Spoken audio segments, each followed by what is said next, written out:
$36,000 my own money bet.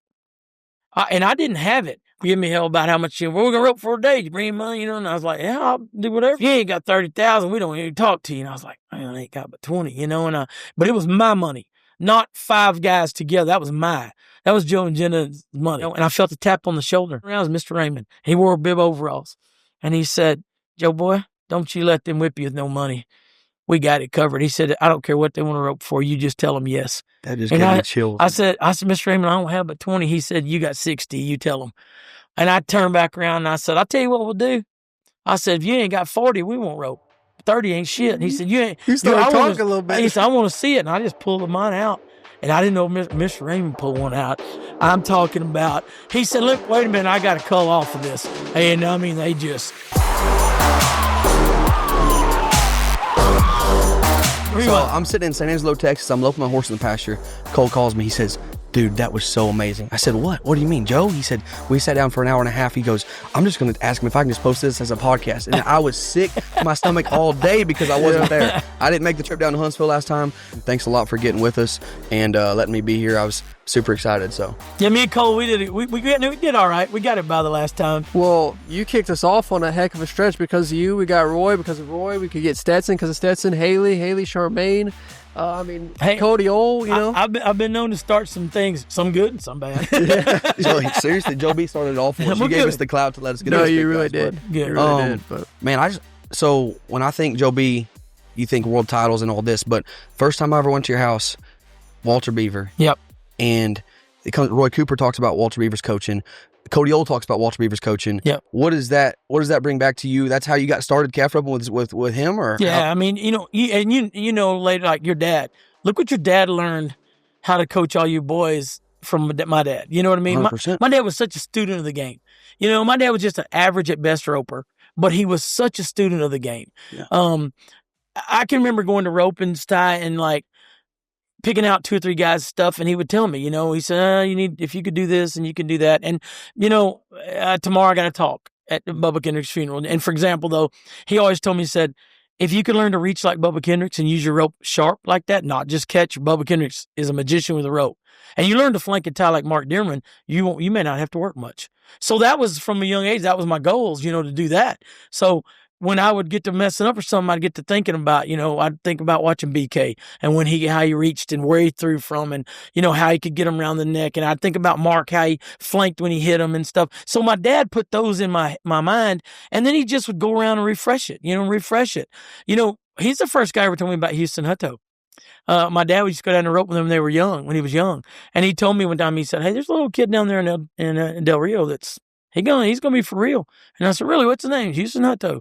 And I said, whatever, never thought nothing else of it. And it went along. Houston Hutto win the college deal, and then Houston Hutto make the finals, Mm-hmm. So my dad was a student of the game. And I think that's where my clinics benefit, because my dad was so patient and so, understanding, and it'll come. You'll get it figured out. And my mom and me were just like, she couldn't. I can't believe you can't do that. Come on, hurry up, let's get it done. That's how I was. And then I'd holler back at her, well, you get on here and show me. Well, get your ass off that horse. I probably could. So it was totally different. It was a tidal wave, and it was a stream. Smooth running stream. Mm-hmm. So it helped me carry it on. But I think he made it so easy for me to figure out my style and what I could do to win, that I was destined to win. I mean, he had set it up. And then you win the world at 20 years old. But Stephen Perry was telling us a story about, so back then you couldn't have your amateur card and your PRCA card at the same time. I wouldn't even have got my card. That's what he said. Yeah, so tell us what happened there. Because I was living life to the best, man. I was IRA rodeoing, and there was, in that truck, there was, Stephen and I went to Oklahoma to get in with Tom. But Stephen, me, Tom Walker, Wayne Walker, Randy White, Foreman Mater, and somebody else sometimes. And we started on Wednesday, and we ended up on Sunday at payday rodeos in Iowa or Illinois or Michigan and wherever. I was living, man, I had a wad of cash every week. I was second in the calf roping, third in the team roping. Dan Daly was the Ty Murray of the IRA. Dan Daly went all around like Trevor 25 times or something. He was unbelievable. Mm-hmm. I was even catching him. I was having a blast. And I had a permit. I didn't know you could have a permit and an IRA card. And I went to one rodeo, I think Goliad's all I went to. And then we took off. So when it found out, they wiped everything out.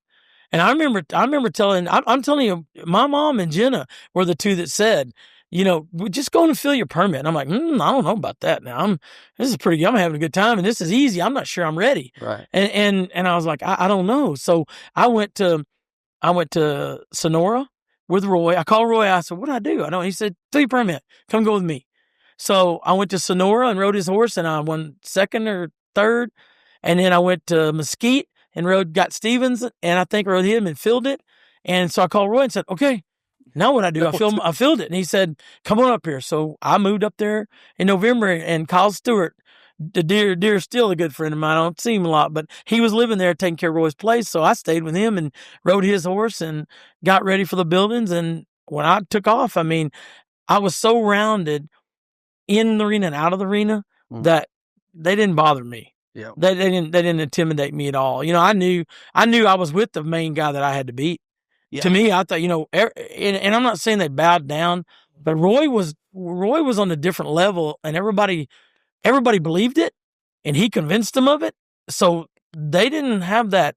Because that 85, he'd had 8 out of the last 10 years. Yes. From 76 to 84, he'd 8-time world champ. He dominated them. And then he takes you in at 85. Mm-hmm. It makes me think of a dude playing basketball in the park, taking kids for their money, and then Michael Jordan comes in and says, you're kind of good. Come up. And then you go to the NBA, and then you're wrecking the NBA. And then Roy never ends up getting another one. Yeah, that was it. You came along, shorter box in Vegas type of thing, right? I mean. Yeah, and the throws, the faster throws and stuff we had done. I went to Simonton, the roundup, every Saturday from the time I was 14.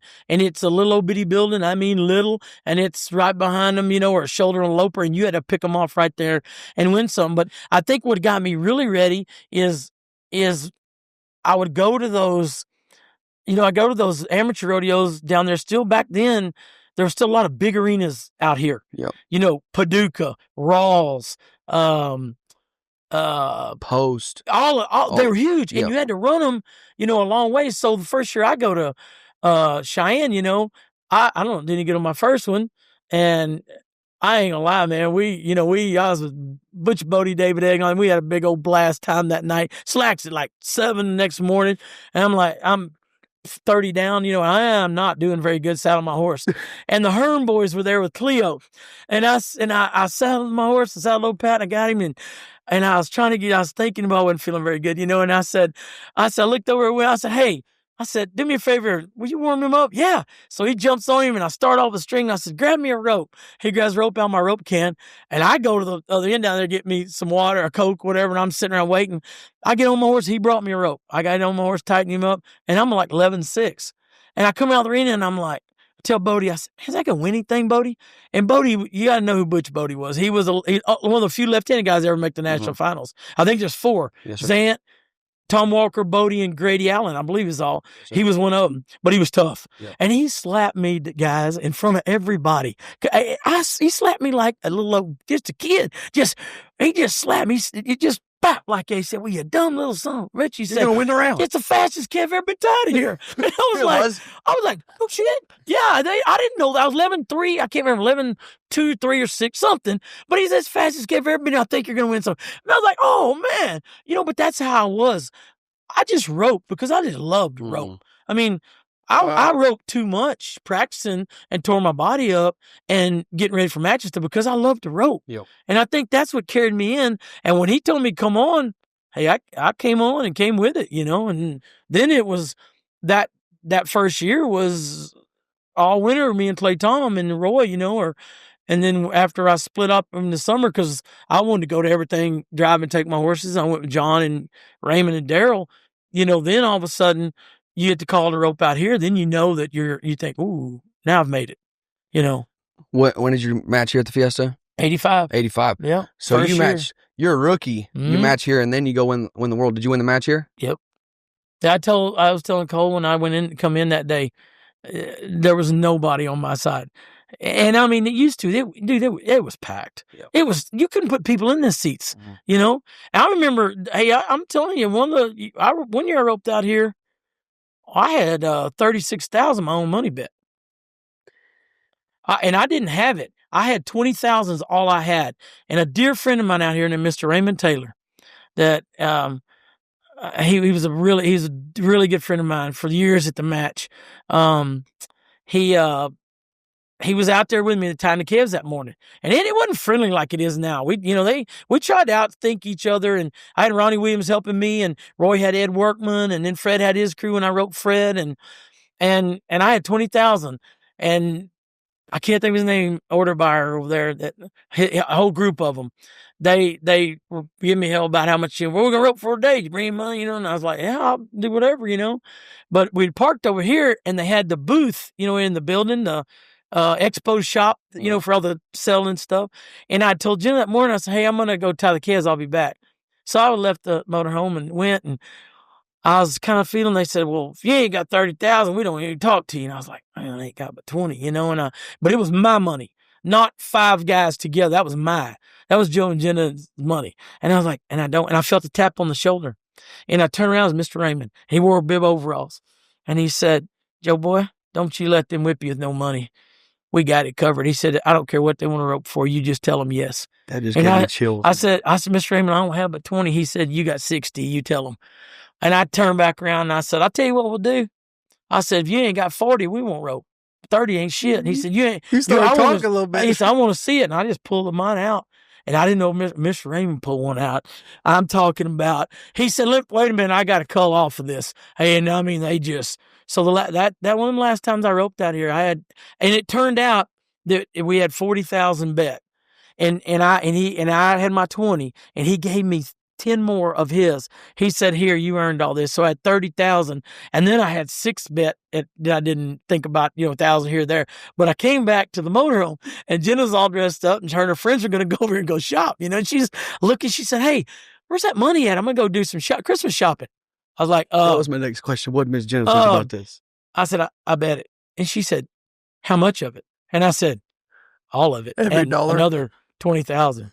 And she just sat down on the couch, and she said, well, I guess I use my credit card. Ain't nothing else I can do about that, is it? And I said, nope. I said, but you might pay attention to the match. And she said, I don't even know if I'm going up there. And she just went out and went shopping. I bet she was sick. Yeah. She believed in you, though. I mean, the whole time. I mean, it's, it's one of those deals where, like I said, if it went for her, my mom, I'm not sure I would have filled my permit. I think I'd have just amateured around for another year or two. And who knows, if that could have changed a lot. That's probably $100,000 today. That's a lot of, I tell you what, it was a lot of money. I mean, because I'm going to tell you, that was, Mr. Raymond started backing me up when I was roping Roy, and it went through roping Fred too. Fred and I roped out here 4 or 5 times. I don't remember, quite a few. And I roped Roy 5 or 6 or something. I tore my knee up right here right before the finals when you roped Mike Johnson. And so it's, but it takes people like that to believe in you, when you believe in yourself, it's such a boost. Like when he tapped me on the shoulder and said that, then I knew, I was like, there's no way they're going to beat me. They can't beat me today. So were you sitting there, you're thinking, because one would say this probably wasn't the most financially wise decision to make. I mean, one would say. Oh, it's like high dice, Yeah, it's not smart. So are you at this time, you're thinking, like, I'm the man and no one can stop me, so I'm that confident? Are you like, what $100,000, man? Well, it was 20 from 30, 20 of mine, so it wasn't as much as, true. But it's a lot of money. It's just like when I bought Pat. When I bought Pat in 1985, he wouldn't pass a vet check if you got 5 blind vets to look at him. And I gave $10,000 for him in 85. That's a lot of money now. Yeah, 50, 60 grand. Yeah, that's when you're more. Because he was dead curve, but I had enough confidence in him that he could take me where I need to go. And it's just like that day. I had gotten so ready, and Mike Arnold and I would rope and rope matches at night and rope. And I knew that something out of the ordinary had to happen for me to lose. But then you look across there and you're roping the other greatest guy at the time, or he wouldn't be here. Yep. So yeah, it's not a wise deal. I guess it's a deal where it's like I told him one year at the finals, man, I was broke when I got my card. I didn't have money, so I was broke when it all started. So if I lose something on myself, so be it. Yeah. I mean, that's what rodeo is, though, is gambling on yourself. I mean, and that's, I think sometimes that holds people back from what they could be, because they can't live with the losses it holds people back from world championships. Yes, sir. Because it's just like, I can remember one day us going through the airport, walking through getting dropped off at the, private part of the airfield and Roy going that way. I went this way.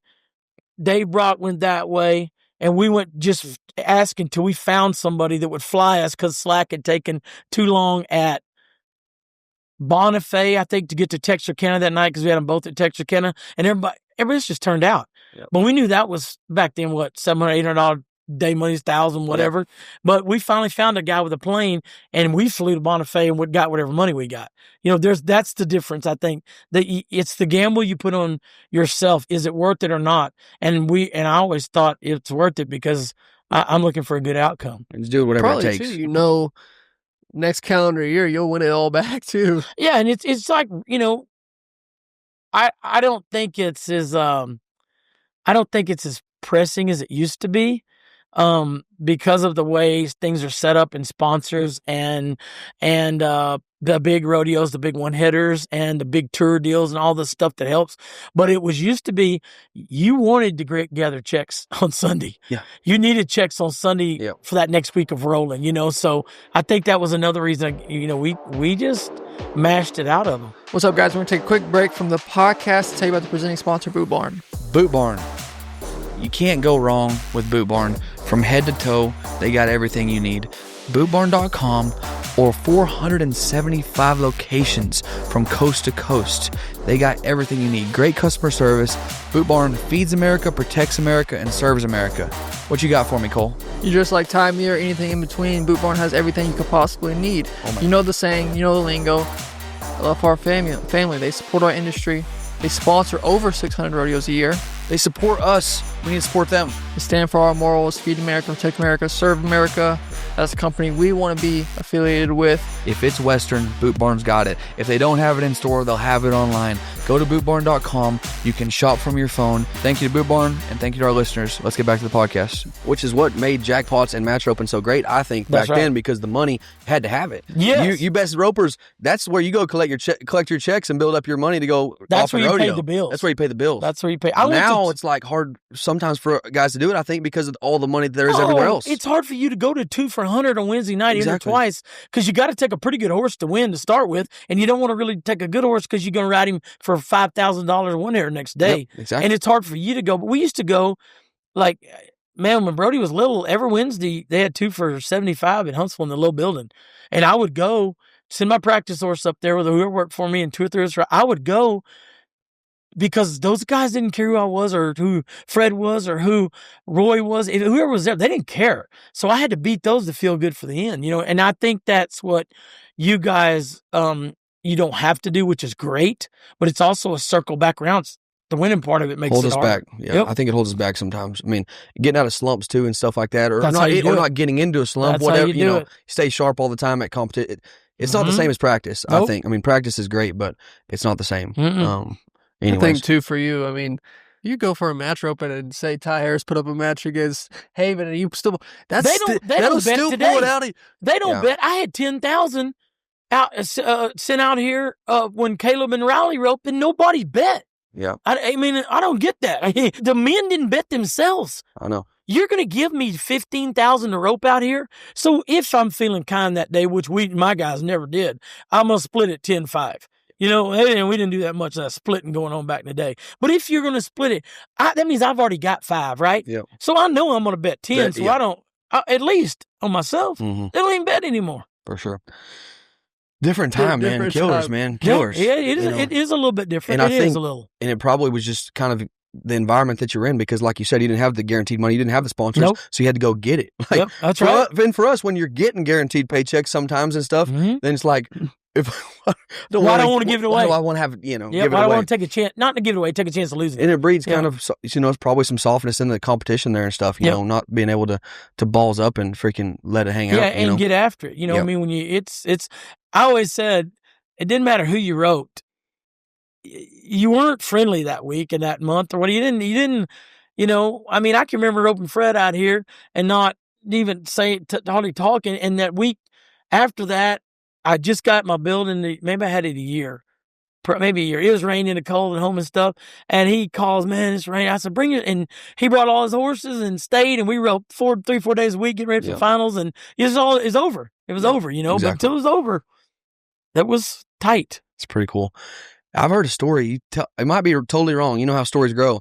They said in '86, Mr. Walter Beaver had a conversation with you. He said they'll have that rodeo out there in Vegas without you. Well, we didn't have all the phones and all the stuff to find out the sports news told you who was top 15 unless you called up there and took 20 minutes and they'd go through the deal and tell you, yeah, you've got 10,000 one year, whatever. So yeah, I'm flying around. Like, you know, back then when you won the world, you got a $15,000 airlines card, free flying. I'd fly to Mesquite. You know, I wouldn't even drive to Mesquite, man. And I had a bunch of tickets and Jenna got them, you know, and she could fly around, whatever. So I'm flying around half-ass winning, you know, roping okay. They got the tours the second year of the tour. If they'd have left the pro tour deal alone, you guys would be roping I so wish they would have left it alone. Really? But I didn't get to go in '85 because I was a rookie, right? Yeah. So they all said how unfair it was. Well, it's unfair. We don't get a chance to go. I was a rookie. Win the world. Well, here's the deal. If they had a tour in San Angelo, you had to go and stay all week. You run 2 Ks, but you couldn't leave. So when y'all were there, I'd enter 5 other rodeos. Mm-hmm. I won Sydney, Iowa by a front left leg one time. It was 3 head. I placed it 2 rounds. I missed a dog out of my 3rd one, and he stepped in it, hula whipped him. I picked him up, tied him at 12. I went average because nobody else was there. Yep. You know what I mean? So that fair deal was BS. Right. But anyway, '86, so I'm winning the tours, and I'm kicking ass at those, and, you know, they pay good, and I'm home, and it's hot as hell and stuff. You used to go all the way through October, remember? Mm-hmm. So it's after Labor Day, and I hadn't won much, and they don't have the Northwest was okay, but it wasn't like it is now. You know? Different, they said. Yeah. So some guys stayed in kind of Nebraska, Kansas. Oh, they didn't even go to Washington or nothing. Because Ellensburg was the only good one. Yep. Walla Walla coattailed Ellensburg adding 1,500. Mm-hmm. You know, it was terrible. Lewiston didn't add anything, and there wasn't a Puyallup until about 98 or 6, maybe later before it got good. So we'd go stay just wherever, you know. I've been to Labor Day ropings, jackpots and stuff at Shreveport. They said Hermiston, Oregon adds 60,000 this year. You know, I mean, the rodeo's just growing so much anyway. If you can't make money rodeo right now, you're not good enough. Sorry, I'm not being ugly, but if you can't make enough money to rodeo the next year, you're not good enough because it pays really good. Yep. Really good. So anyway, yeah, I'm just dinking around. I fly to Shreveport to the Labor Day roping because I'm bored, I guess, and rope at the roping's a 5-hitter, you know, I'd sell my buddies and go back home. And the next week, my dad's talking about, you know, I guess he got new sports shoes laying there by his chair. He says something about a clinic. We had our first clinic, I guess, that first year. And he said, are you going to do another clinic? I had one with him, you know, that first year. That's it. And I said, when? He said, we could do it in December. And I said, man, be at Vegas December. You know that. He threw that sports shoes over there. And we had these, what do you call them? Tray tables we used to eat at, you know, in the Liberty Watch TV. We still got them. It lands on mine, and it shakes on my stomach. I'm like, what? He said, you might ought to read that because you ain't going to be a damn place but right here in December if you don't start winning something. Hey, it jerked that thing on me. Look, I go 1 all the way to 15. I ain't seen my name yet. Hey, I'm 20th. And I'm a ways behind. This is Labor Day. I said, how'd that happen? He said, just right here, you jackassing around. He said, you might want to get serious about it. Hey, I called my friend Buzz Jacoby, and I said, you ain't calves. He always had calves. He bought tons and tons. He said, I drove there, picked up 5 calves, brought them home. I run them 5 times a day for 3 days and took off, and I got the finals made. God, dog. But yeah, I was just thinking, you know, hell, they can't have it without me. I won the world last year. I'm an invite. I wasn't an invite. That's what I try to tell everybody, man. They don't just put your name down there in Vegas. I don't care who you are. And I'll tell you something else what people don't realize out there watching. You know, the public. Just because you're there doesn't mean you're going to win 100,000. Hey, I know that. That's a tough place to win. If you get tapped off right the first week, it is the best feeling and fun roping. Feels easy. If you get tapped off wrong and it doesn't turn by round 6, that is the longest 4 days of a guy's career. I thought. You see it in people's career going there and having a bad NFR and they never make it again, you know. Yes, sir. Wasn't, you know, just mentally. And guys that can rope, not guys that just barely, you know, luckily made it or whatever, you know. I mean, it mentally will just destroy Do you think, I got a question for you. Do you think, because I'm so lucky, you know, I've been there for decades, you know what I mean, one way or another. Yeah. I made them in the 80s. You know, I'm a lucky guy, man. I had a long career. I got championships in 3 different decades. That's hard to do. Yes, sir. 80s, 90s, 2000s. But then I did I've done TV for You did it. 18 You commentated in '99 there. the first time. Well, I was hurt when in you were hurt. 99, and Jeff called me and met us to do San Francisco. And I was like, he said, come out there. I want you to help me in San Francisco. Me and Butch. I said, okay, what do you want me to do? Drag lines or something? I don't know what I'm doing. And he said, I want you to do interviews and stuff. So I went out and did it, and it was fun. And he calls back. He says, you want to go to the finals? Come do it with us. And I was like, man, okay. I was a little worried about it. I hadn't done any of that, but it was such an easy flow with Jeff and Butch. Jeff is so good at what he does, that he makes it easy to follow and do your job. That's what let us flow when they moved me downstairs at Vegas, up there and back. I don't see them, and I can't hear other than my ear, and I don't see them talking, but it let us have a flow after that. It was so easy. You know what I mean? So, but I've been there so many different decades. I've been so lucky. I don't see the killer vibe that I saw previously. When I was there in pick any years, if Caleb Smith in the rotation was 7-3, there might be some rope berries and misses, but somebody's always trying to beat the 7-3. Yep. I see a lot of 6-9, 7 flat. Well, that's one first. I'm gonna back off 1/5 because it's 6 monies. Yep. See, it used to be 4 monies. They didn't pay but 4. So if you didn't go at them, you didn't get money. Yeah. But I think that 4th, 5th, and 6th has gotten very soft. Am I wrong? No, you're 100% right. And I've seen a lot of those checks. Well, no, you know what I'm saying? No. John, that's what I tell John Johnson, but I got money. But and I say a good run, yeah, he did. But in our days, I think we wrote more for that, and maybe because for a long time it was 4 monies, and when it turned to 6, still everybody wrote kind of for, the hard stuff. Yeah. But I think I see some guys maybe let money get away these days that I think they could get if they weren't scared to take the chances that everybody's going to take and not work sometimes. Yep, for sure. I thought Joe Braden did a good job of coming back and going and trying to win the big money as far as just, oh man, let me get some money and get out of here and be okay. For sure. But that takes a little bit too. You got to have a little. And like you said though, getting tapped off. You go out there your first one, you time in 7-7. And you start rolling, and it's just a totally different feel. I think than a lot of guys what they get out there. You know what I'm saying? Yeah, I do too. I think it's different. I do. I do. Tell me if this is a wrong analysis, but I hear people say a lot that if you're roping for the average, whoever wins the average is going to win the world. The way I see it as a fan is I'm going to kind of go with the flow, go with my calves, see what I can draw and do it versus I'm going to rope every single calf. I'm going to blow the berry out one at a time, do my job. It seems like roping for the average is kind of equating to being more passive in terms of how you approach it. I don't know. And then here's the deal. You do that all along and up jumps around the 8 or 9 and you mess up. And then you're like, I never was good at that. I mean, I had a friend of mine's dad, and y'all all know him if I said it, but it didn't matter. And I was sitting on my rope can out there one year because I had caught whoever I'd caught, man, 9th round. I had him caught. I was behind when I got there, and I had him caught. And I had the fluff.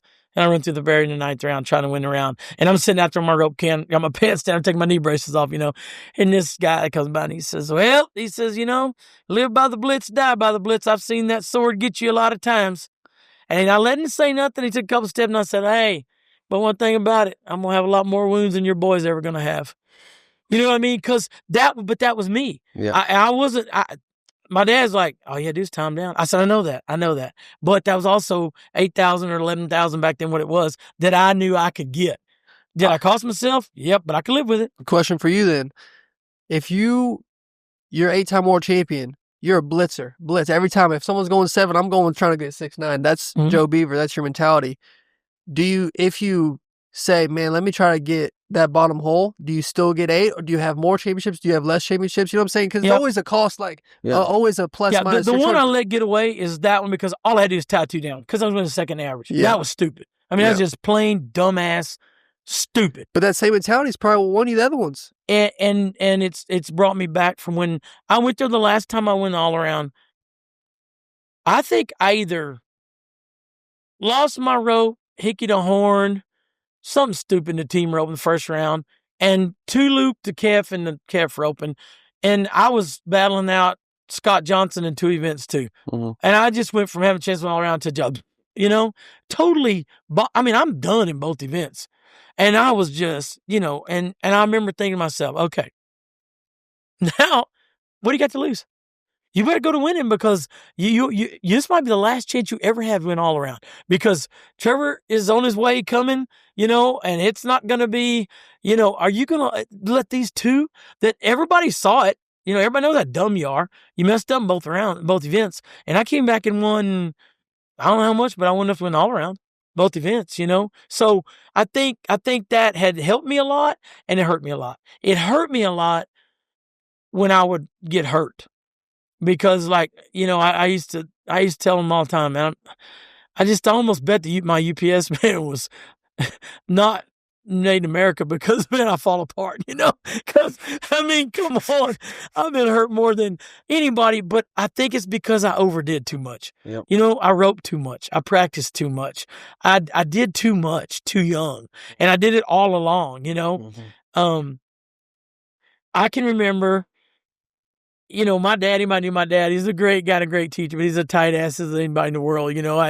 I had 3 calves and I had a little stunted black calf that never grew. I roped him for 3 years on a Welch pony. And I practiced, I grew up by myself when he was gone. And I always ride along stirrups because he didn't want me to get hung up. So I rode a bareback rigging, and I've talked about that. Rode this rig.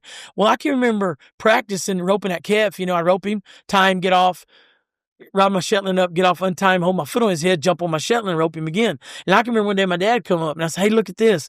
I was probably 13 or so, I said, I've been working on it. So I got this Bubba Kinder loop figured out, and I'd let that calf up and I'd hold that pony back, and then I'd, and I remember him saying, he said, you got the loop figured out. You don't have the catch figured out. He said, it's got to be sharp and crisp. Mm-hmm. And try walking off. And I was thinking, so I'd do it 50 more times, Right. before, and then I get on my horse, my good horse, run 5Ks and be done. Mm-hmm. But I mean, I think I overdid so much trying to be, and then I'd get hurt, and it's different back then. You hurt your knee now, they do surgery 4 months later, bang, it's better than it ever was. Mm-hmm. Back then it was 9 months, 10 months, 11, might be good, might be bad. So I would hurt it, or I would tweak it, and I would try to keep going, and then I'd change things, and it'd get to hurt, and then I'd take more of this and take more of that in early life, and try to get by and so I think I did a lot of damage to myself to win what I won. But at some point, you got to say, is the sacrifice worth the goal? And I think it was.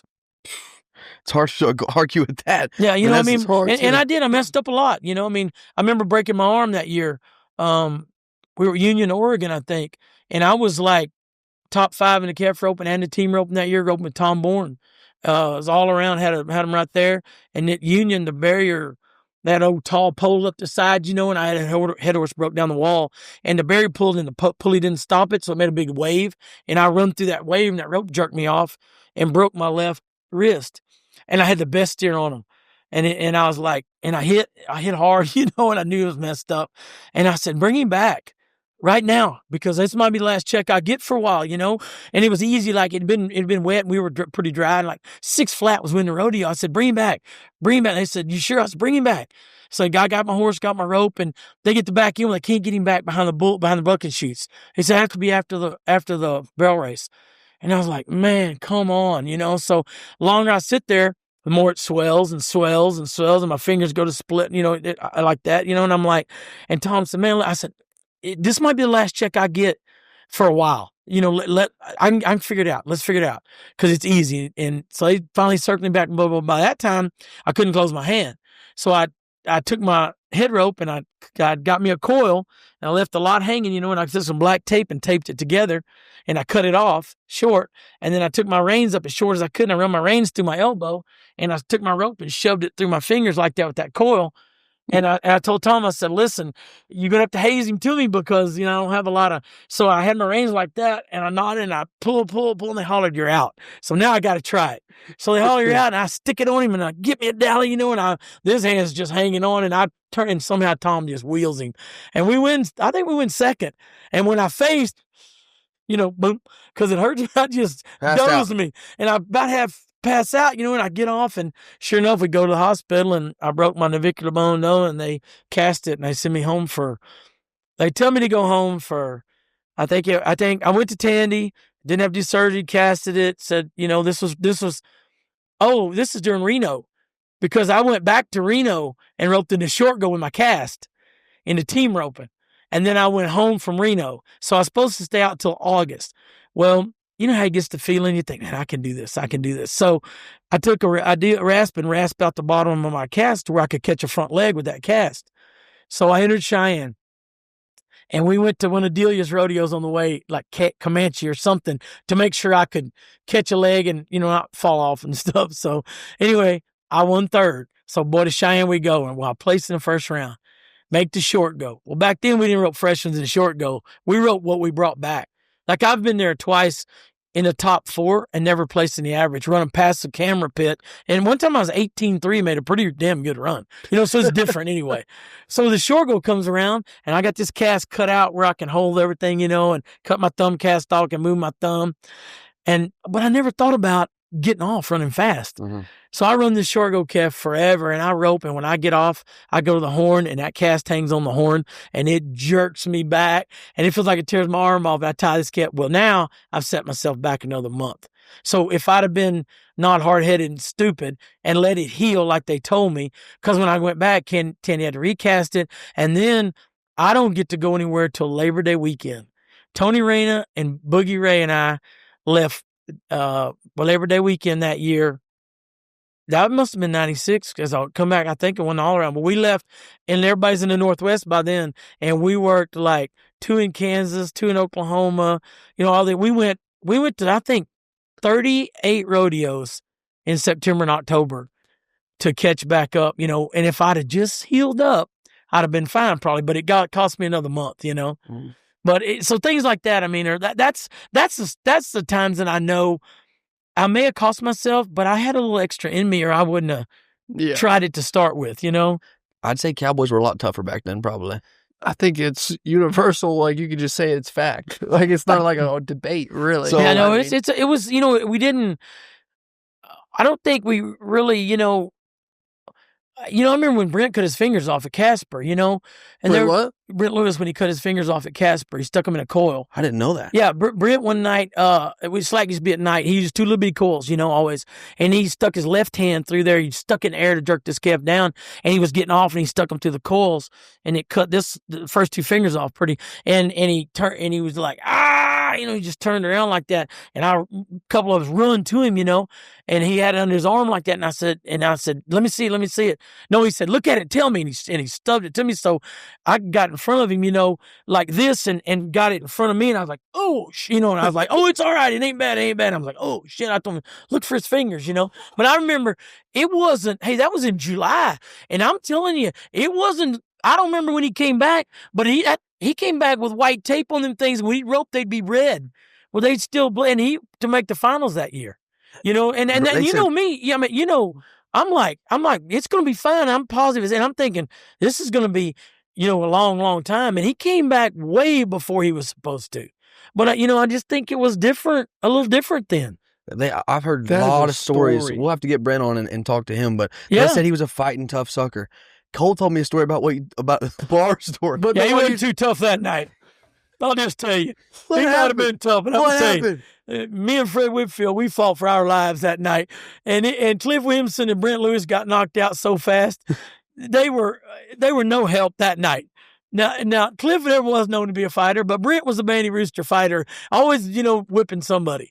But I'll tell you that night, it was me and old Fred and about 10 wild horse racers and no help from Brent Lewis. Yeah. Cole said you were stumbling on. I kept stumbling, tripping over somebody. And I'm thinking, I wish this guy would get the, and come to find out he was Brent. And it's like, God dang.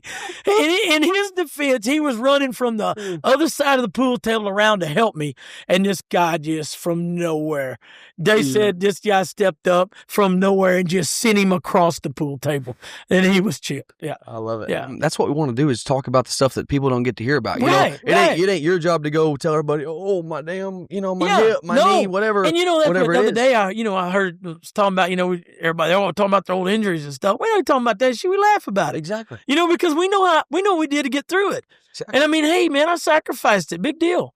I've had more surgeries than most people you'll ever know, but it was because I had fun and I did what I did, and I was going to win. You gave it all you You know, had. yeah. Tom Murray, look at Tom Murray, man. Yeah. When he nodded his head, when Tom Murray nodded his head at Tuff Hedeman, I watched. If I wasn't pulling Tuff Hedeman's rope, about 3 of us it took to get it tightened up. If I wasn't, I watched those 2 guys. You know why?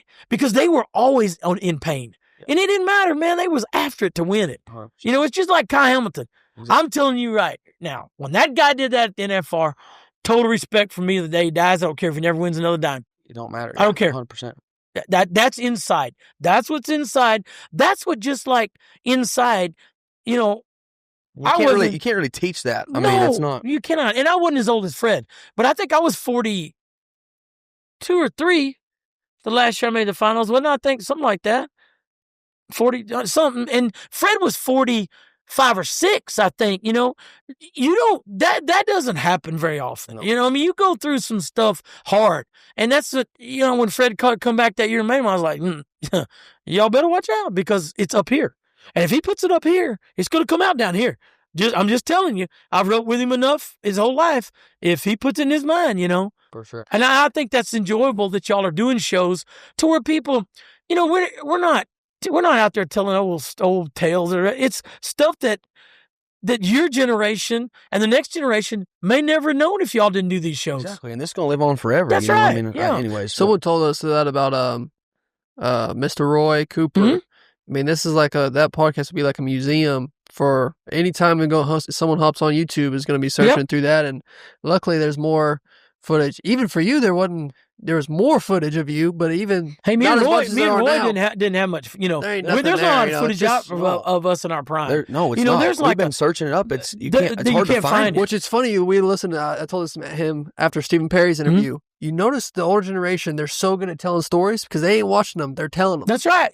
In mine, exactly. You saw them. Exactly. Yeah, you saw them. That's right. You wasn't jacking around on your phone. You were living in the present. Yep. You know. He's like, Joe, turn left here. Yeah. He tell you that. He used to do it to me all the time. I'd be stopped or slowing down. He said, turn right. I said, how do you know? He said, look at the map. Show me his hand. Look at the map. Look at the map right here and turn right. That's what I would do. He probably got so happy when you would be like, what are you talking about? And then he turned out to be right. Yep. Oh, that would. No. That's when I learned how to rodeo. Yeah. I mean, that's when I learned and what I could win, mm-hmm. you know, because he gave me the opportunity. Yeah. He gave a lot of us the opportunity, you know, but he gave me the opportunity. I think the biggest thing was probably making money. I mean, if you ain't rodeoing, you got to provide for your kids, provide for your family. Yep. If he don't keep rodeoing and trying to make the finals, he's going to go get a day job somewhere working. I mean, what else? I mean, we get to sit here and podcast, but there ain't no podcasting back then. No, there wasn't anything. And I think you're right. That's a big part of it. You know, I mean, it goes back. And I really think, you know, Tom Ferguson, Mahan, then Ferguson, and then Roy, you know, and Phil, throw him in there. But those were the guys that showed people you could, you know, Dean Oliver, way back, you know, Dean Oliver had golf courses that he bought. You know what I mean? Back in the day when they were, you know, Lee Ferris, my buddy Lee Ferris has one in California. Those guys, they used their money to do something with. Mm-hmm. Then there was a time in the 80s whenever we spent all the money. Yep. You know, we spent everything we won. We thought that's part of it. We had big times. And all of a sudden, hey, the 90s come around, you got to figure out how to get money. You got families and you got bills and you got, you know, things to change with. It's, I think one thing that I see a difference nowadays, your group and younger, we've had so many good junior events for y'all. Mm-hmm. Junior opens, you know, there's 2 or 3 big junior rodeos, you know, that are good that you can go win money at. There's a lot of control, the opens that you go to. I don't think guys get out there and mix it up enough in that rodeo world, that amateur rodeo world, because it's a survival of the fittest. Wherever you're at, it doesn't matter if you're East Texas, South Texas, West Texas, Oklahoma, you know, wherever you're at. I think if there was a little bit more of that, there would be a little more younger success in the pros. I agree. There's a lot of success at 25, but there's not a lot of young guys at 19 coming in like Roy did, I did, you know, Cody, they were all, but I'm saying that I think that would make them tougher. I know that I wouldn't have been able to do what I did if it wasn't for the UPRA. That's right. UPRA, CPRA. That's right. My dad said, you ain't buying your permit until you can go make the UPRA finals, win the UPRA. That's exactly right. You ain't buying your cards so you can make the Texas Circuit finals. If you can't make the Texas Circuit finals, why are you going to go off and try to beat the best guys? That's exactly right. No, exactly. Now you're cool, calm, and collect. You're the man. You're down there. You've been doing it for years. Staple of the NFR commentating. But that first time, were you just like, man, this is the easiest money I ever made? Were you nervous? No, because, at first you don't know really how they're going to take you. Mhm. And I was always the guy that didn't give two how you took me. I said that, told you, me and you talked about the other day. Yeah. I just didn't care. I didn't want to be an ass, and I didn't want you to hate me if you knew me. Mhm. But, I wasn't going to lose sleep if you thought the way I said something was not Right. appropriate or whatever, Mhm. So you kind of worry about that first. But it goes back to my school. I went to Catholic school, and then the nuns were very adamant about three things: football, speech, and tithing. Okay. I didn't play football in high school, and they didn't like that because I played junior high, and they thought I was going to play. But once they realized I won a lot and I could tithe, they were okay with that. It was about winning. They were good. Yeah. They were good. But speech, they were big on speech, You did a lot of speech class, a lot of upfront presentations, a lot of that. I don't know why, but That hits back all then my questions. they did that. I don't, it was big. Mm. Maybe they don't do it like anymore, but maybe did they do it in your part or no? Not very much. My See, dad it kind of started going away. Yeah. Yeah, I and mean, I tell people to this day because, hey, I get 10 calls a month. I need my boy Zach has got he benches 450. He runs a 40 and 4 flat. He rides bulls, scores them for 80. Ties calves with 7. I need sponsors, and I tell them all. Tell them to get off the phone. Don't text me. Call me. Find me somewhere. Approach me. Talk to me. Yeah. Let me look him in his eyes before I'll even present him to my people. yeah. You know what I mean? Exactly. So they were big on that, and I think that helped me, Cole, as much as anything, because when I went into it first, first of all, I'm stepping into Jeff Mender's Butch, been doing it, so I'm the little man on the totem pole right off the bat, and then I want to make sure I don't get in their way, so people don't say, well, that guy don't belong there. Yeah. So I got through the first, Mhm. little bit, and then after that, when I got through that year, and I came back the next year, and won my last all around that next year, and then I made the finals 4 or 5 more times. But I was always thinking, hey, that could be a good out. Yep. I could enjoy that, with those guys. And luckily, Jeff was good about picking me right back up. Yeah. Picked me up the year that Walter was so sick, he about died, and he wound up dying the next year. But I mean, that year I went home Labor Day. I thought I had him made. Both events, going to go home. My dad's sick. They give him 3 months to live. I'm going to go home. Well, it beat me out. It beat me right down, both events. Don't make it. Jeff calls me, hey, I see what's going on. Come do them. That was 05. So big part of my success there is due to Jeff Metters always including me. Wow. What was the feedback like that first time you're doing it? There had never been an athlete be commentating before. It was like a never before. Well, Ty had done some. He was hurt. Yeah, that's what I went back and kind of leaned on. Ty knew his stuff and his good, and he had his own way of presenting it. And I said, okay, you can't be that way. You got to be your own way. Uh-huh. And then that's when I kind of, and my dad had some advice one time about it. He said, you know what? He said, you know what you're watching in front of you? Because see, when I call it, I got to call it off the monitor because that's what everybody's watching. I don't get to call it looking over the top. Now, if something goes wrong, I can look up and tell them what's happening, But he said, you know what you're watching, but you have to tell the people what they're actually seeing for them to enjoy it. Which is crazy because So that's what I tried to do. Oh, that's awesome. I used to keep a tally in my head of how many times Joe predicted the right, like, oh, this calf's probably going to kick. Is he not good when they roped it? Just because you would call it out as And it's you know what going I to had happen. to stop doing? And you know this though as well as you roping. We have a clock in our head. Uh-huh. And I'll say he's going to be 7.3 or 4 and he'll be 7.3 or 4. And people, oh, hey, you don't. I didn't look at no clock. I've seen a million runs. I know what he's going to. That was I my didn't favorite. say it. That was my favorite when he would do it all the time. And That was I kind of backed off because people were giving me crap about it. But then I thought last year they're giving me crap about being smart. no I one know what this I'm is talking my, about. This is my It's field. my event. That's like when I'm watching a golf game and then somebody puts and that guy said, oh, you're going to get the roll back to the right. He's going to make this. Yeah. And it's coming towards I'm thinking, no, it's not. And he makes it. That's when I say 7.4 and he's 7.5. Exactly. And You you know? think, man, that guy knows his crap. Yeah, I do. I'm glad- thinking, then next time a guy puts, I'm thinking, tell me what's happening now. Exactly. Yeah. Yes, It because is when you amazing. watch football, Tony Romo Mhm. and Tom Brady, when you watch them commentate now, Tony Romo specifically, he'll say stuff before it happens. Yep. And no one hates Tony. If anything, you love it more. Yep. But people think because you're there, you're watching, you're not, because you're watching the same monitor technically Yep, that they're I'm watching. watching the same Because thing. you're not watching it. No. But they think since you're right there behind, Yeah. more and you're spooling it. No, but he it's just like, he just knows if more you because he's the man. appreciate Yeah, I just It's- seen so many, you know. And here's the fun thing for me, it's still to this day, and I think it's what keeps me. And Jen and I talked about this year before last because I was kind of thinking about not doing. I think this keeps me doing my junior opens, and still going some, like this wintertime I live in Florida, go to the Southeast Circuit, and stuff. And still got so much interest and contact with the young guys. Yep. I've seen him rope since he was 8 or 9. I have the picture on the yellow horse I use when he wins the go-around buckles, him swinging his hair down, I've seen all that and on almost all the guys roping. And the only guy that really roped that I saw rope, and I said this before about how impressive he was when he was a kid, was Hunter. Hunter roped, I think, the first year I made him. Mm-hmm. I mean, the last year I made him. But other than that, it's all, but I've got to see you guys come up, from little, and it makes me keep doing the junior opens, I think, because it's fun for me to have a hook in to know what he's done to be there, what Ty rode at first, how his roping's changed. And that keeps me, I think, in the game to where if there's anything I can do to make it better for the younger generation, I try to do it. For sure.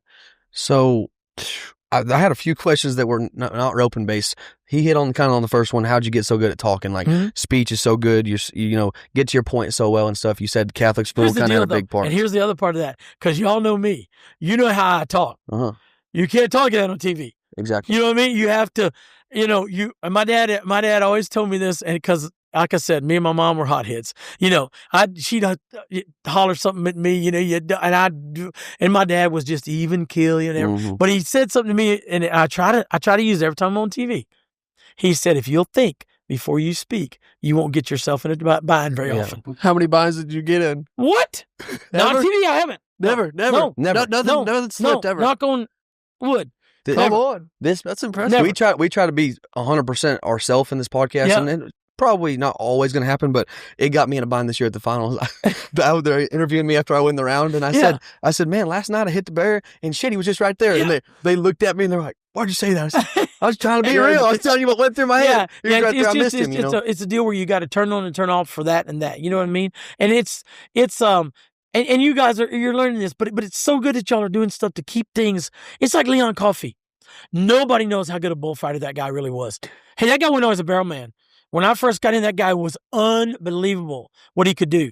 Nobody knows Leon's story of what all he's been through too, and where he came from. I don't know if he told y'all all the stuff, but I mean that's a hero guy. That's a Army hero. That guy's for real. That guy could stand right here and kick your top of your head off if he wanted to. And probably the nicest going guy I've ever been around. And I've been around him my entire career. Yeah. From the very get go. And his Lawrence. Which would be Lawrence be his Coffee. Yeah, would be his uncle or cousin. I can't remember. Yep. I roped him my whole life, and I'm totally different person, Leon. And Leon is so respected in the bullfighting, clowning world that I'm glad y'all put him on here. It's good. People need to know that. Oh man, dude. You seen that dude's wrists? His wrists look like they got golf balls on them. That's the craziest thing I've ever seen. Let me tell you something. That is one of the toughest men that I've ever seen. I have seen him in the bullfights back when they were the big deal and they were serious, I've seen him do some things. I've seen him save some guys. Well, long before he got in the barrel, that was unbelievable. Hey, and this guy's smart enough, when Quill, there was a guy named Quill Dobbs, there was a clown for years, had a comedy act that everybody loved. As soon as he retired, guess who bought it? Mr. Coffee. Leon Coffee. Yes, sir. Yep. So y'all have explained, took that guy out of the shadows and showed people what he was. And without that, they'd never know. So the house that Joe built, you're 20 years old, you win the world championship in 1985, Las Vegas, City of Lights. You've touched on it a little bit. You said we used to rock and roll. Yeah. What was that like? The house that Joe built, what was that experience like? I think it solidified my thought of, I belong here. I can do this. I got these guys. I got this, because it was real questionable back then. Everybody in Oklahoma City was mad at everybody in the desert. Everybody in the desert had tricked them to get the finals. Everybody back there that had been there a bunch of times, Oklahoma City said, oh, it's not the same. We're not hooked to the hotel and the arena's little and all, and none of that mattered to me. All I could think of was, I'm in the national finals, man. I didn't even know to enter them. I didn't know you had to call and enter I didn't enter. John Rothwell entered me. I keep hearing about Mr. John Rothwell. We got to meet this. John entered me. I rodeo with John. John put me down and then waited a day and called me. Hey, what are you doing? I was nothing. Just, whatever. Dinner Vegas. I said, Dad, what? Dinner Vegas? What happened to Dinner Vegas? He said, it's the finals, the rodeo. I said, Everybody in the world knows I'm made against the newspaper, sports news. He said, books for yesterday.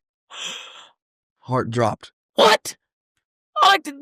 He said, I heard you. But that's how naive and about elite class stuff that I was. Mm-hmm.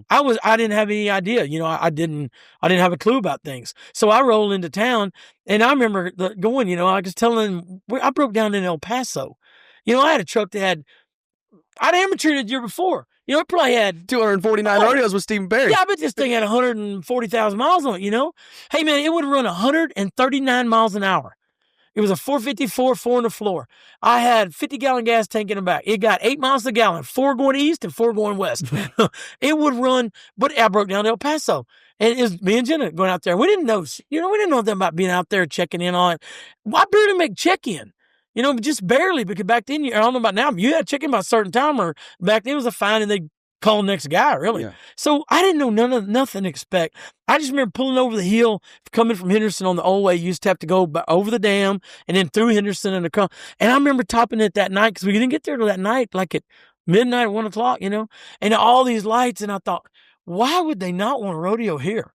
Yeah. I've been to Oklahoma City, man. It wasn't impressive. This is cool. Yeah. So I think when Bob Tallman, hit me with that, and I would start off the bang. I won the first round, the first national finals I ever run the calf at.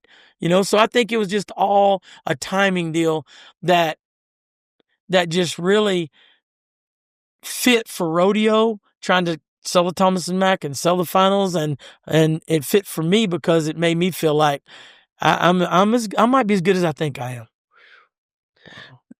You brushed over something, but you said tricked them into moving it to Las Vegas. They thought it. Yeah, they stole it away and they brought more money, and there was only one vote. One vote did it, and I think it was Sean Davis's vote. Somebody's vote. There was one vote hanging, and that vote decided to take it. Benny Binion and Jackie Gahn, Michael's dad, and Michael and Las Vegas events back then. I can't think of his name right now. They all were pushing, trying to get it, and it was a split vote, and there was one vote left, and that sent it to Vegas. And look what it's done. What if that vote didn't happen? Wouldn't have win? Wow, there's no telling what would have happened. That's right. And then look, it's not as good as it should be, but it's getting good now. It's getting better every year. Yes, sir. 10% every year. They said it's going to be 37,000 this December. I told you, and the last year that I went is 06, and I 2 events. High money were at the finals, $128,000. And I placed a lot. I wrote average this year and went 130. I'm telling you and I'm so glad of that. Dude. It's like a couple years ago, John had terrible finals. Tells me he went 89,000, and I was like, really?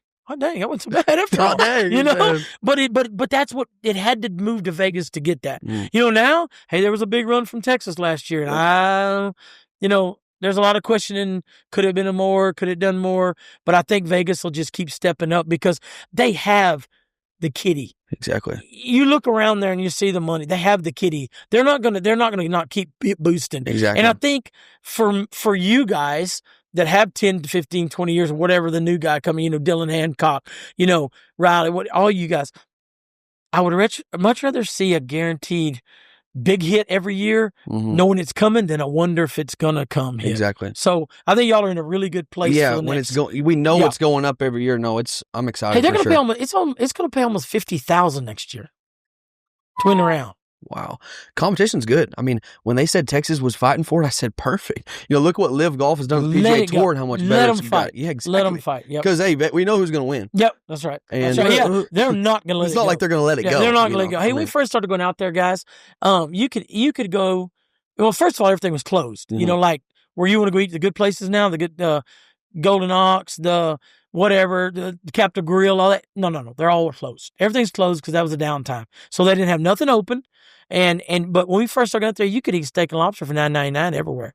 Little old steak and lobster. It wasn't great, but it was, $9.99, man. You stay in a room. I remember the first year we were there, they had us in some dump across town, and Jen and I got like a embassy suite now. It's right down from the arena, right across from the Virgin. I don't know what it's called, but it was called the Lexus Park then. And it was like $79 a night. We had a walk-in, we had a living room suite. I paid for it myself. I'm like, $80. I pay for this real estate myself. Yes, I'm sir. comfortable, you know? And now that same place is $499 a night. It hadn't, Exactly. hey, it's the same place. It hadn't rebuilt. You know, so Exactly. it needs to go up because they're making goo gobs of money. So much Good money. jobs. What do you say? And you say you got the 8X clinics and everything. Mhm. What's the most important thing a 14-year-old calf roper, team roper, rodeo athlete needs to know or needs to work on, or what to do to try to be successful, try to be a world champion? You know, it's funny because I kind of had this conversation the other day. Nathan and I were in Powell Beach, Oregon last week. Kid ropes good, really good. He's probably 15. And his dad was asking me about it. And I said, first of all, if you have to ask me, he ain't got it. He'll ask me. Mm-hmm. He'll send me videos when nobody else is practicing. Mm-hmm. Or he'll send me videos of not good runs. I get a lot of videos from a lot of kids. Most of them are when they're winning. Yeah. Hey, I'm good. I'd celebrate with you winning. But when you're having problems and it's not going good, it's probably when I can help the most. And if you'll send me those, you're worried about winning. You're worried about being successful. You're trying to get better. Mm-hmm. And if you're that kid, then you've got it in here. Yep. And if you have it in here, it's going to come out in here. Like I said about Fred. Fred put it up here, it was coming out. But the same thing is with that kid. If I can help, if that kid wants help, he's going to get better. Mm-hmm. Anymore, there's so many avenues to get help that you got to be careful and don't fall for the easy way. Mm-hmm. Because everybody's got an easy plan. Look on your phone and there's 4 different ways to weld a gate. From easy to the hardest way in the world. But what way works for you is the way you ought to weld your gate up. Exactly. And I think if a kid will think that way, number 1, have focus in it.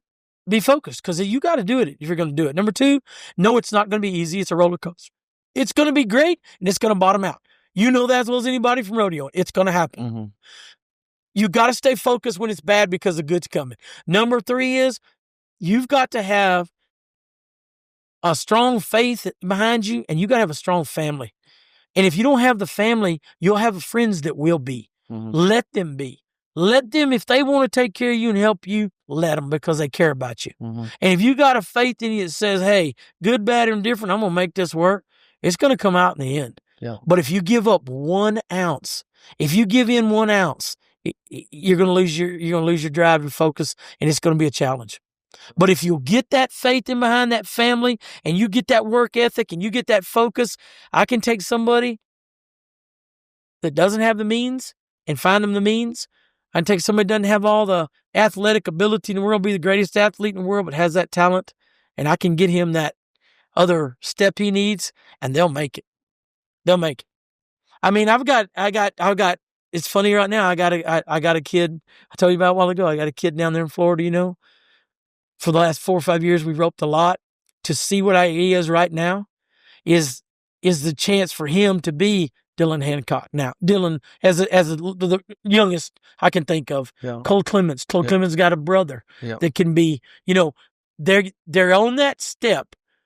Are they going to step up on the platform? Or are they going to let the escalator take them back down? Uh-huh. It's up to them now. Next year, you let these get, because a couple of them just turned 18. And there's a couple of them that are 18 late. Maybe I don't think need a card right now. But you let next year come around, and I think there's 4 guys that better frame their number this year or try harder next year because there's 4 guys going to lose the number next year.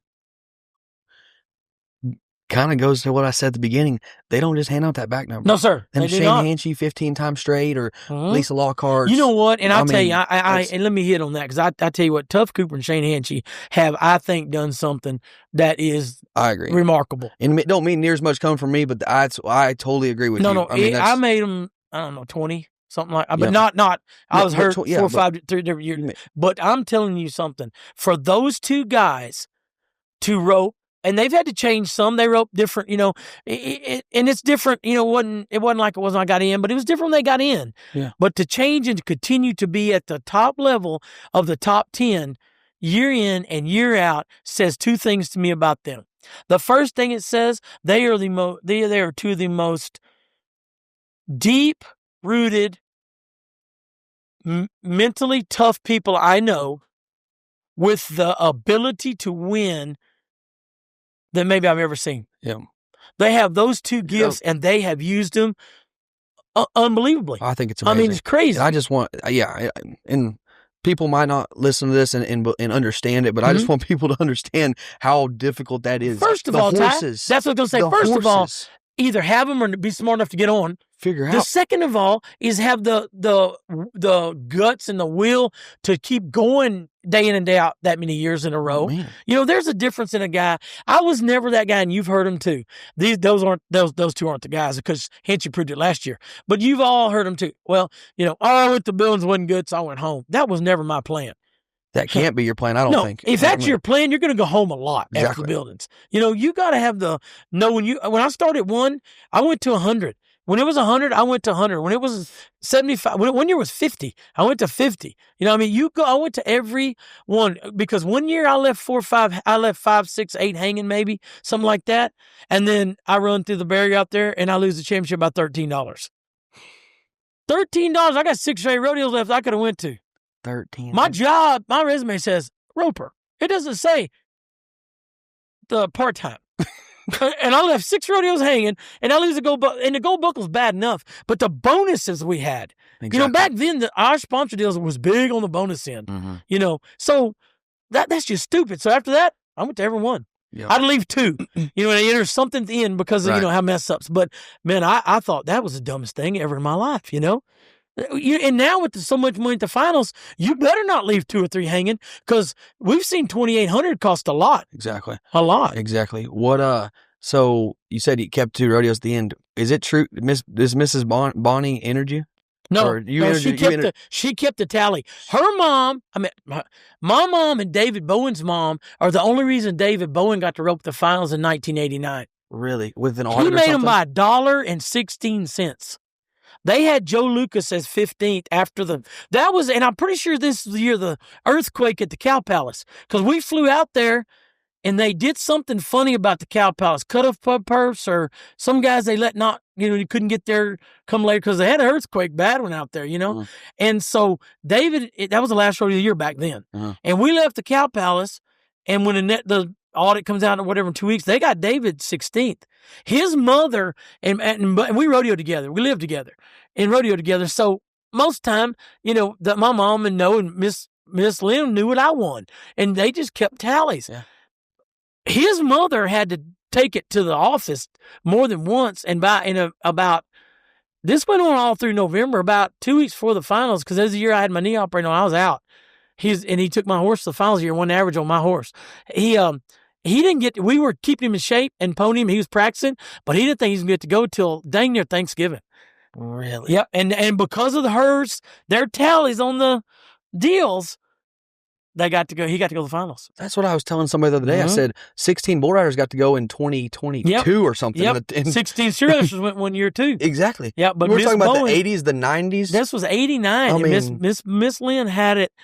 I think it was $1. I think it was $1.16. I might be wrong, but it was $1.10 something, And then he goes and he wins average. Wow. So we're talking. We're talking $60,000-$70,000 swing for the guy. I think he won 50 back then or whatever it was. $50,000 swing for him. Yeah. Yeah. Crazy. And then I lost them guys all the next year on the plane crash. That's the very next year I lost David and Randy were both living with me. I had a house, and I had people stay there all the time. Both of them were living with me. And I lost them both the very next year. Jesus. Wait, they were chartering a rodeo or what? Yeah, I lost. Yeah, then in 90, during the short go Panoka, David made it, Randy made it, Dave Smith, Ron Curran, and they all got on a plane after the slack at St. Paul.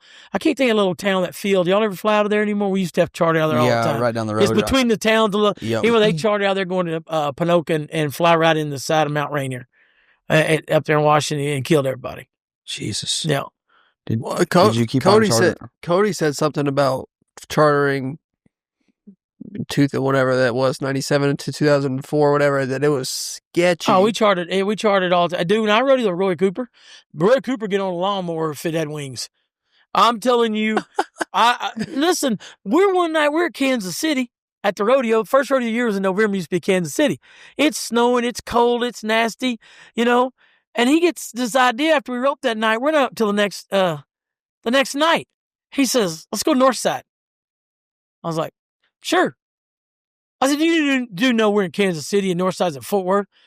And we can find us a plane. There's another time. Cab drops us off. downtown. The old airport of Kansas City used to be downtown. Drops us off at aviation wing side, and Roy squeezes through the gate, and I crawl over the gate, and down through the deals we go. And finally, we find a guy, and he's on a, what do mechanics call them, sliding boards, under this truck, working on the truck, and he's got his door open, and it's spitting snow, and it's cold, man. It's cold in November. And he kicks him. This guy slides out, with a wrench, like going to kill him, scares him down. And he's, no, dude, hey, we need a plane. Anybody got a plane around here that flies to Fort Worth, Texas? If this would have been before La Bamba's movie, I wouldn't have got on that plane. It was snowing like that. Hey, Roy, he says, man, I don't. He said, you got a plane? He said, yeah, but he said, I can't go. He said, but man, I'm telling you, right down in number 3, he said, that dude flies everywhere. He might we're out in the snow. We put our head over our hats, trot down there, go in this door, and this guy's sitting there watching TV. It's about 9:30. And he says, well, can I do something for you? Roy says, yeah, we want to go to Fort Worth. He said, for what? He said, North Side, going to party, man. He said, oh, rock and roll. He said, well, it's going to cost, I don't remember what it was, 700, whatever, 500. And he's like, but I ain't waiting on y'all. And he's, no, we'll commercial back tomorrow. Hey, we get on this plane, push it out, you get a little deal, drags it out the runway. It's a single engine, 4-seater. And we're getting on, it's shitty weather. It's bad. So we get out there and he cranks on it. He cranks, and I'm in the back seat. Roy's co-pilot. He got his headphones. He's co-pilot. And this guy says, hey, get out there and give me a spin. So what my dumb self does, I get out there and give him a spin 2 or 3 times and get in. And it goes by me and I jump in and shut the back door. And we fly to North Side to party that night. We commercial back the next day to run our second one the next night. I don't think people do that no more, do they? I don't think so. You know what I mean? There's a lot better place to hang out than Kansas City, probably. Yeah. And he just, let's go. So we went. Dude, we chartered, dude. Oh. Roy said, man, you sit here we'll do a podcast a week. And he said, I won't get tired of telling stories. No. And I'm telling you, when I went with him, we got everywhere we wanted to go. We went. One 4th of July, he had a friend who's at a plane. He took the back seats, I put a mattress down for us. And one guy, if we weren't both sleeping on it, had sit in the co-pilot, and he flew us all over the 4th.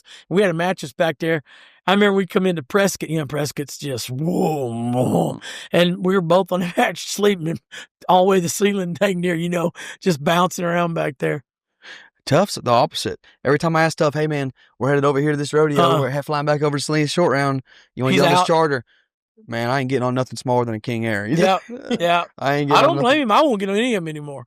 They did. Jeff Chapman and I and Blair, and I think Cody was on that plane that night at Red Lodge, and we iced up. We were coming to Red Lodge for the morning slack, and we're all asleep. And Jeff, I know it was Jeff, and it might have been Blair and Cody and me and somebody else. We're in a twin coming across there, and Jeff Chapman wakes me up. Man, I'm sleeping. I'm like, what? He's sitting by me, and he says, look out there. What is all that on the wings? Hey, and I kind of stumped in this moonlight. And I said, that's ice.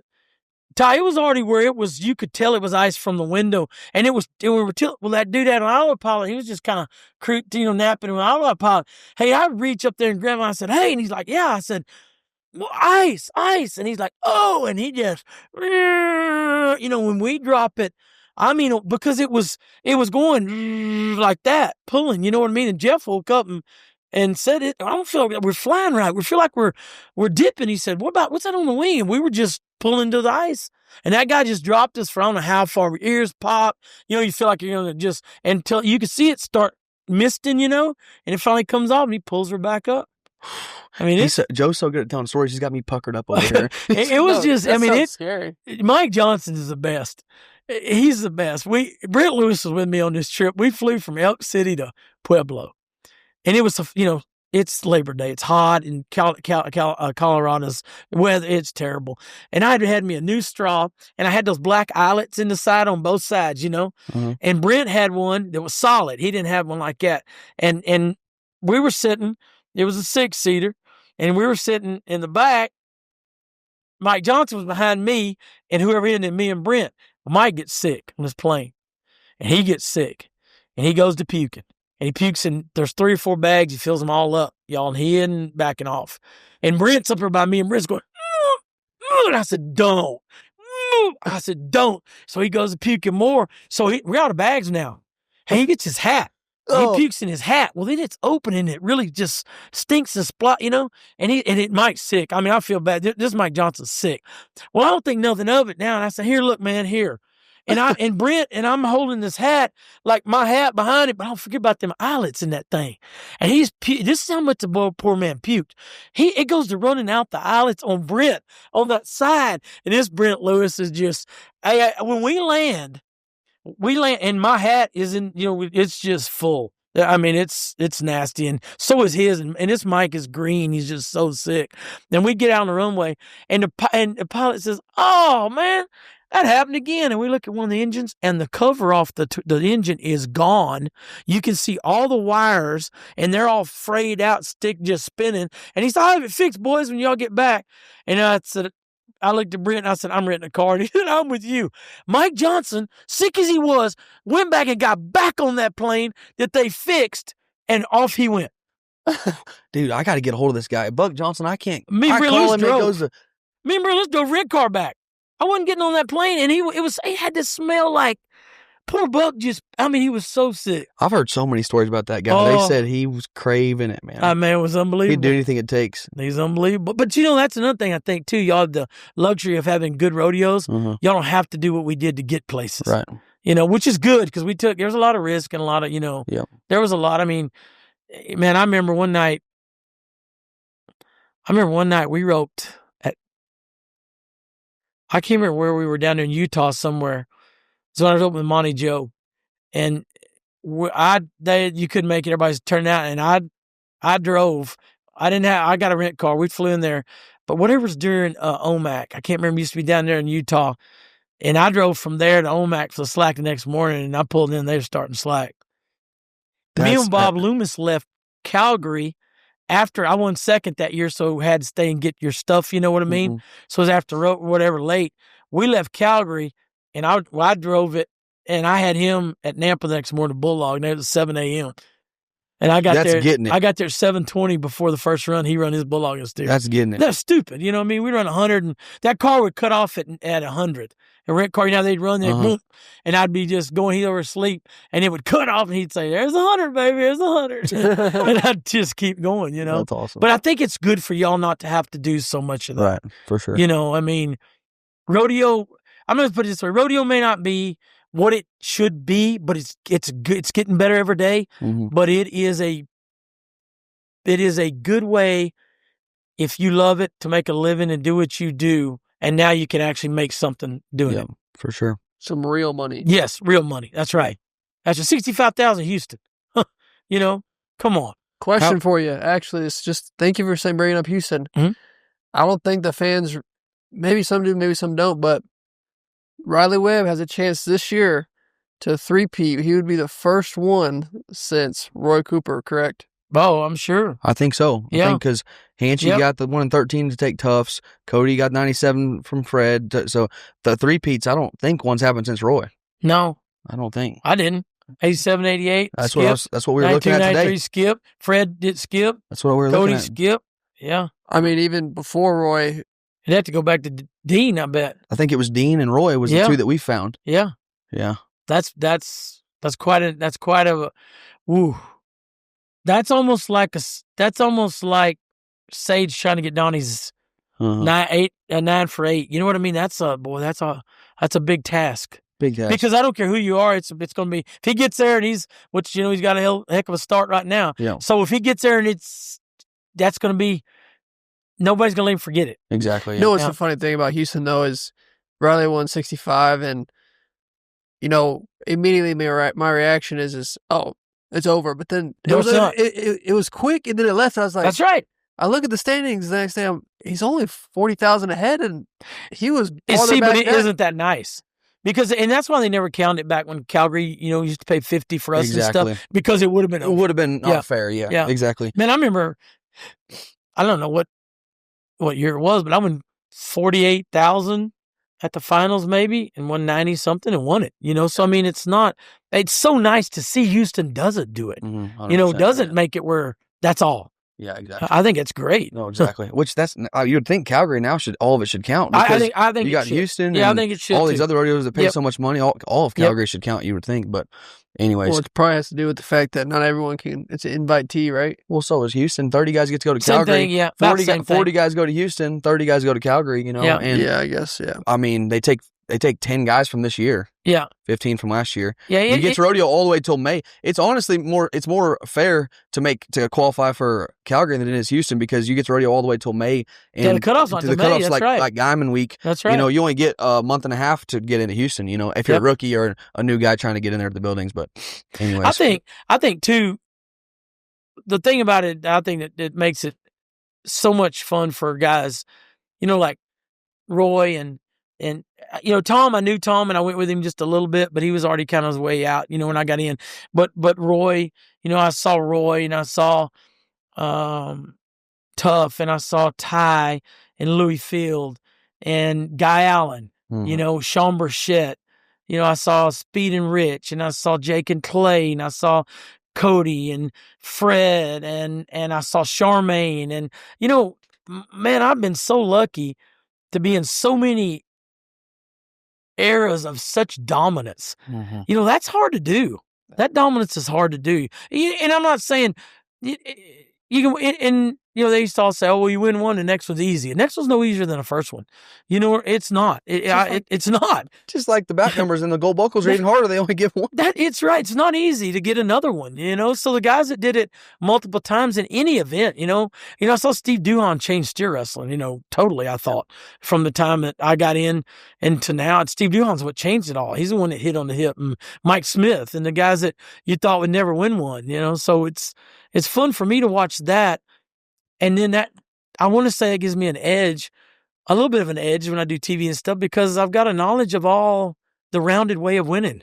And see how so many guys have done it for so many years. Yeah. And not everybody does it the exact same, but you see what works and what doesn't. And what doesn't work. And there's probably in the middle, but there's some stuff that for sure works, and there's some that that doesn't never going to work. It never is, you know? And I mean, and I was lucky I had, you know, like we talked about, you know, I had fun every way you could have it rodeo, in every way in the world, you know, and it's just like Kobe winning the college deal last year, you know. Hey, John didn't do that. Yeah. So that was new fun. You know, we enjoyed that because, you know, I've seen him win the high school deal like John did, but, you know, John never won. And that was topic the other day at the dinner table. You know, they were giving each other a hard time. He said, well, you never won. You know, I won college first. You never even won college. You know, well, you got to make the finals. So it's the kind of stuff that's been fun. You know, I remember you winning, you know, to 12 and unders, and then when you can walk on stage, you get your buckle of the finals the first time. You know, it's such a, you know, I just, man, I've been lucky.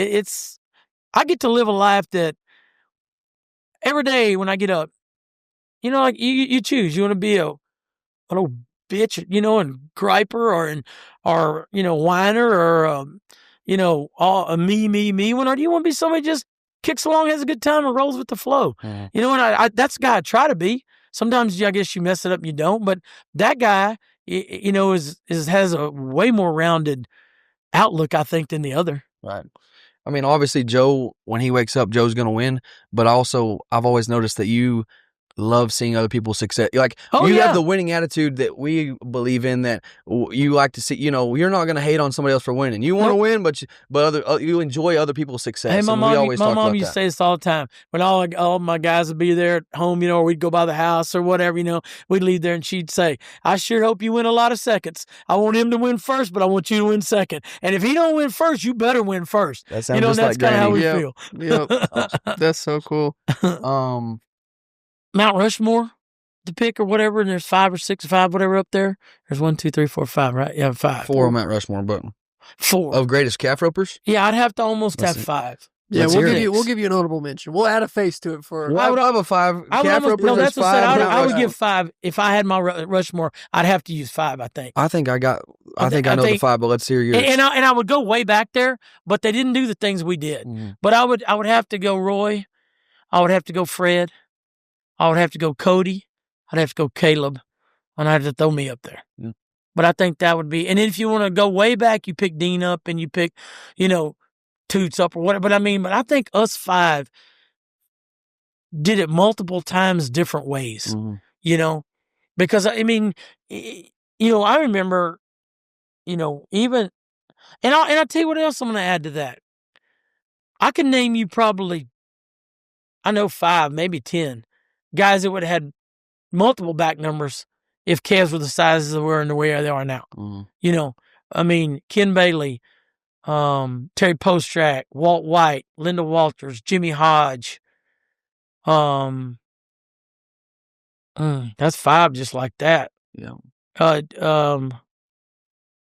Couple IRA guys would have, more. I mean, they were just so big. How did Ricky Canton do it? John Rothwell. How about John Rothwell? I don't know John him as Rothwell good, is no bigger than Jenna. Right. And he made them in the 70s and 80s. Really? And I mean, one year I had a calf. My dad says still one of the best runs I ever made. I had a calf Rothwell had in 80, whatever he made him again that last year, 87 maybe. I had a Hereford, and I used king strings. We used them kings that were so long, And when I threw my hands up, I had about that much of that king string sticking out. When I ran in there and crossed him over to get a hold of him, it took me 2 just to get the flank. And I'm long. And Rothwell had run that calf. And I tied him in like 12 or 13. My dad said, that's one of the best runs you ever made. Rothwell could not physically grab the flank. He bounced him for like 5 seconds, and he finally got over like a bull rider trying to get his hand out, gets his flank, rides him on top of jump, hits on his feet, and flanked him.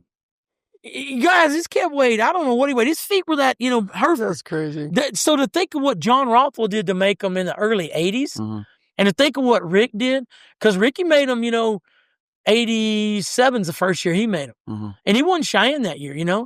That's how good Pat was. He won Cheyenne that same week I tied to 1-6 at West Jordan, Utah. Wow. That's how good that horse was. Those horses just don't come along very often. No, I put a leather tie down on him, took the jerk line off, and popped one around with 6'9" or whatever, fastest time for years. Ricky comes right back. We're out the next day in the short round. He has a beast. We tie his head on a rope, tie down. He puts him on his back, slides him to him. Ricky wins Cheyenne. That's how good he was. Yeah. But Ricky had such long arms and stuff, and he could get a hold of them, and he never knew any different because, they didn't rope no little kids at his house, and he went to all them amateurs and stuff. So, yeah. But man, there's a lot of guys that they would have shined on these kind of calves, Yeah. And I'm not taking away from now. It's a different, like I tell Fred, I mean, he was talking. It's a different time. They rope different. It's a lot of tying on your knee, throw them up there loose. It doesn't always work though still. But I said, they'll never take away what we did. Ours is in stone. You think? Literally. Yeah. And I kind of sound like a broken record every time I'm saying this, but in my opinion, Joe Beaver's going to win from the 70s to the 2000s. Whenever it was in you put Joe Beaver anytime in his prime, he's going to win a lot. Yep. Fred, Cody. Yep. You put Riley and Shad back then, they're going to win. I think the winners are going to shine. They're going to find a way to win, in my opinion. Not that find a way to win. I just think the guys that are winners are going to find a way to win, in whatever era. I mean, it's not like you guys, I don't think anybody could even argue that you guys were not going to be world champions and be the greats no matter what era. You put them, don't matter. As I told Fred today, I said, Fred, if we roped her today, we'd learn how to do, we do it this way. Yeah. But we just didn't. We had to do it the other way. Yeah. And don't get me wrong, me, I'm the first to brag. You've been up there, got your buckle, and I talk about what a great run. We talk about how fast and what it is. But I mean, also, when sometimes I'm watching them in the 7.2 and 7 flat, I think back, being 7.4 and 7.6 on, I'm talking about some wildebeest, but that's what we did. We figured out a way to get by them faster than the other guys. For sure. Yep. Exactly. Fastest time wins. And Joe B wins. Fastest time wins, and the guy that ropes the best win the most. Barry Burke used to tell me that all the time. He said, hey, winner's great. If you have a great winner, it helps you jockey for a back number. But the summer and fall helps you jockey for a championship. Yes, sir. Wow. He always just tell me, he said, don't worry about it. The guy who ropes the best wins the most. You'll rope good. Take off. And you ain't ever going to hear Joe Beaver, the winner, sit there and say, well, that guy always draws good. That guy always draws good. The best guy wins, period. Yeah, one rodeo, that guy might have drawn the lope or whatever, but throughout a year. And you know as well as I do, it's going to wash out. It all washes out. You're going to run. Hey, one year I run 23 or 26 head and never tied one under 15. Exactly. Hey, man, I was about to jump off the bridge. And I called my dad, and he's like, well, are you breaking barriers and missing? I said, I broke one barrier. He said, were you missing? I said, no, I missed 2. And he said, you misflank them?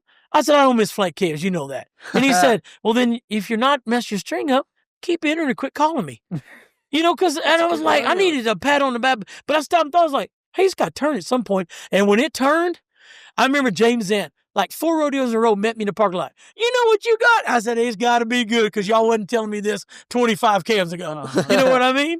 So when it turns, you got to be mentally strong and you got to capitalize. Exactly. You see a lot of guys go through bad streaks of running bad calves. Then, like you said, your dad told you to keep entering, keep roping, and quit calling me. They start pushing, they start breaking barriers, they start missing, and then here comes making the good mistakes on the good ones. Oh, and then they blow the good ones. You know what I'm saying? That you blow the good ones, or you just get too excited that you do have a good one. You know you got a good one, and then you mess up. You know? And you know what else has been fun for me is, I look back at like old pictures and stuff, like when you were little at the house and stuff, and my dad and I. But I think back about what, there was a reason. There was a reason your dad. He wanted to know how to teach you guys, your kids, because he was going to give you the opportunity to be something special if you wanted to. But and you just latched on and never weakened. Yeah. But what was so good about the coaching part, and I hope some of that comes from Walter, because that's how he was. 100%. When Joe Braden decided he needed a break, mentally he was not. That fit right down my dad's alley. Hey, and that's why I was trying to be what he would be when he called me that day, worried about, everybody ropes. We rope. Everybody. I said, hey, hold up. We'll still be roping if you decide to ever come back. Yeah. But if you don't, who cares? Because you've got this opportunity and this opportunity and this opportunity. Baby boy, pick what makes you happy. And if you ever decide to come back, and then when we were where we were that day laying in the trailer watching TV, and that text come back and he said, check this out, Joe B. And it was 2 practice calves. Yeah. I'm going to Big Springs. I told you, I bet the son of a gun wins Big Springs. And I think he won second or won it. He wins the rodeo. I'll sit at Reno. But your dad gave y'all that opportunity, and your mom, to where y'all could be the best you could be, or you could be whatever you wanted to be, right? And that's what you got to remember when things are tough. You had this chance. You picked this. And I tell my kids in my schools, hey, you picked this. If you think it's tough by the end of this first day, you're welcome to leave, because it's not going to be easier tomorrow. Because I'm not here to pat you on the back and tell you how good you are. Yep. I'm here to look for stuff to make you better. Because when I leave here, I want you to go work on something. I don't want you to be the best guy. And I had a girl that, her dad, I ain't never seen her miss me. She broke 30 in a row last week. I said, not with me critiquing her, trying to make her better. Exactly. I want her faster, sharper, better. She was roping all right down there. Sure. But that's what I see in you guys that I like to watch. Watch it in Dylan, watch it in Cole. Cole, he struggled at the end. He couldn't buy a check. He couldn't win anything. Last rodeo year, he has a good cab, wins it. Yep. That's the kind of things I think is bright future for rodeo and tie down roping. Same in the bull riding, with the young guys, Stetson coming back. Unbelievable riding since he's come back. Wow. But he had to heal up first. Yep. Rodeo is very forgiving and very non-understanding. It doesn't care how you feel or who you are, but it understands if you give all, it'll give back. Exactly. Not like life. Exactly like life. It's true. That's a bar. It's very, very true. Well, Joe B, thanks a lot, man. You guys are doing a good job. Cole, you're knocking it out of the park. Come a long way from that one little camera. Yes, he's carrying around, trying to sneak in places. And now they're inviting him in. I get up there last year, he's got a tag on like I got it. I'm like, yeah. Yes, sir. Y'all doing good. Keep up the good work. But you remember what I said about that other? Yes, sir. Every night I have that thing at the finals. A long time before I seen you. I should have seen you a long time ago. Yes, sir. I'll be back. Okay. Yes, sir. Thanks a lot.